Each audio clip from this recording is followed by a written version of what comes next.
ఎలా చెప్పేదేమో నా క్రీమ్ అయిపోతాను అన్నావు నువ్వు అట్ట కూడా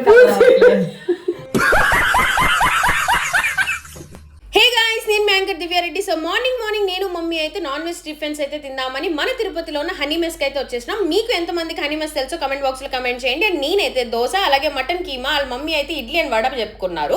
సో మేమైతే మంచిగా టీవీ చూస్తూ టిఫిన్ అయితే కంప్లీట్ చేసేసుకున్నాం. అలాగే వేరే అడాప్షన్ డాగ్స్కి పాలు అలాగే బిస్కెట్ పెట్టాలంటే నేను మమ్మీ అయితే వెళ్ళామన్నమాట. ఈ 2 డాగ్స్ కూడా అడాప్షన్ వే అనమాట. చూడండి ఎంత బాగున్నాయో. ఇంకా దీని తర్వాత మన ఇంటి బయట ఉన్న పప్పీస్ని కూడా చూసి మంచిగా వాటికి ఫుడ్ కూడా పెట్టేసాం. ఇంకా మధ్యాహ్నం అలా ఒక మంచి స్లీప్ వేసి సాయంత్రం లేసి నేను మమ్మీ అయితే బయటకు వెళ్ళిపోయినాం అనమాట. ఎక్కడికో కాదండి, ఈ రోజు మూవీకి వెళ్ళబోతున్నాం. అదే మన ఉస్తాద్ భగత్ సింగ్, మన పవర్ స్టార్ పవన్ కళ్యాణ్ గారి మూవీకి. సో నేను ఈవెంట్స్ లో బిజీ ఉండడం వల్ల మమ్మీని తీసుకెళ్ళలేదు. సో ఈ రోజు టైం కుదిరింది, అందుకే నేను మమ్మీ అయితే పీజీఆర్ థియేటర్కి అయితే వచ్చేసినాం అనమాట. ఇంకైతే లోపలికి వెళ్ళిపోయాం.